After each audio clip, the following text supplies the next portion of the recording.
बंधुओं, सादर अभिवादन।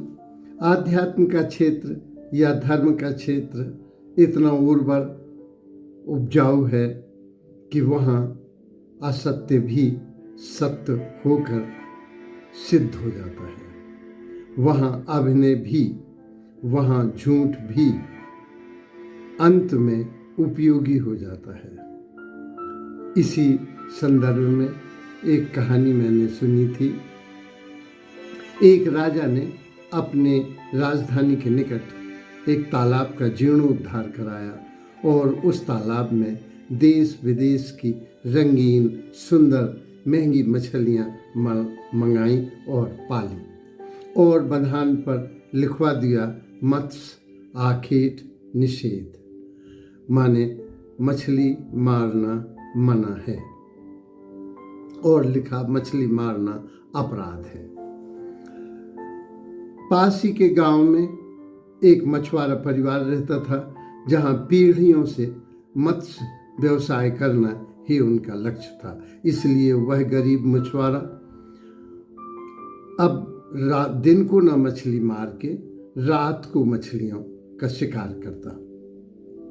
एक जाड़े की शीतलहर की भयंकर अंधियारी रात में वह अलाव जलाकर मछलियों के तालाब में, झील में वह जाल डालकर उसको ताप रहा था और इंतजार कर रहा था कि इतने में ही उसको लगा कि कोई घोड़े की टाप सुनाई दे रही है और उसको आया कि हो न हो ये इस राज्य का राजा ही है।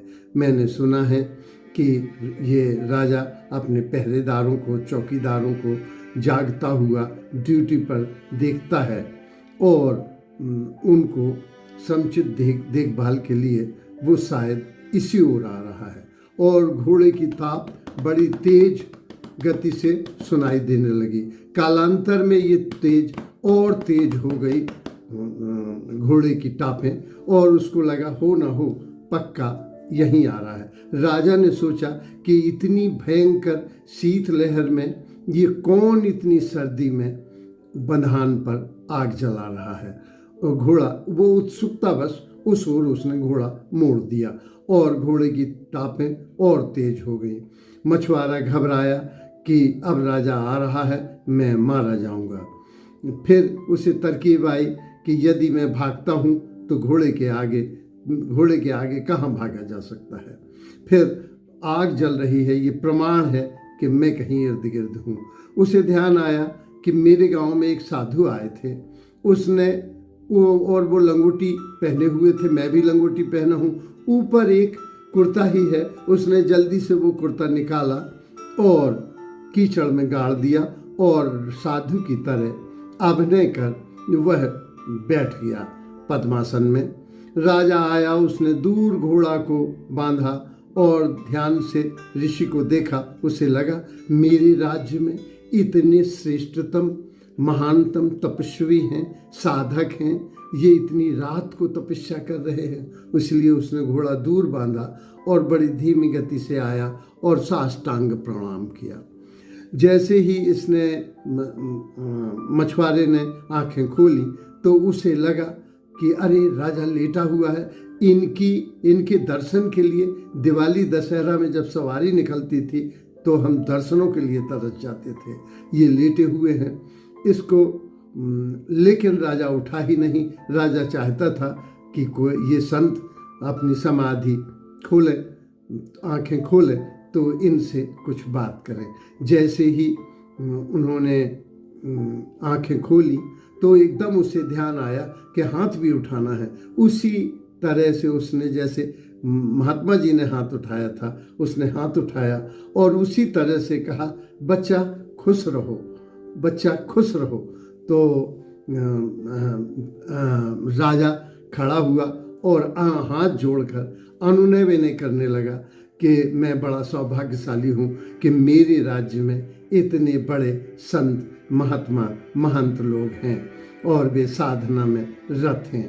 आप कंबल ले लें, आप कुटिया के लिए ज़मीन ले लें, क्योंकि अगर आपको कोई क्षति होती है, सर्दी लगती है, तो ये पाप राजा को लगेगा। राजा सभी का पालनहार है, वो ईश्वर की प्रतिछाया है, उसे सभी का ध्यान रखना चाहिए। वो बोला कि कुछ नहीं चाहिए। वो तो चाहता था राजा जल्दी से जल्दी चला जाए। बोले कुछ नहीं चाहिए बच्चा, खुश रहो खुश रहो।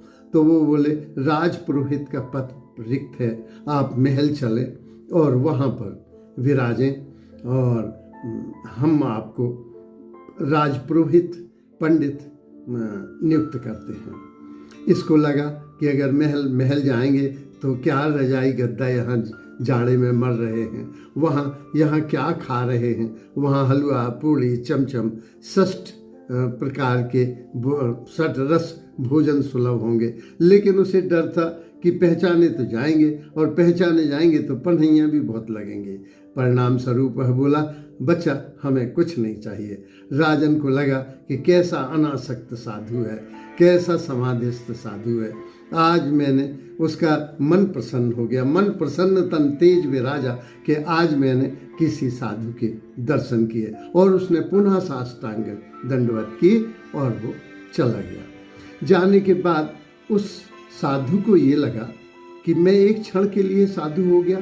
वो मछुआरा सोचने लगा मैं झूठ ही साधु हो गया, तो इतने प्रलोभन मुझे मिल रहे हैं, इतने लाभ मिल रहे हैं, ये एक क्षण में जब इतना है तो क्यों ना मैं परमानेंट साधु हो जाऊं।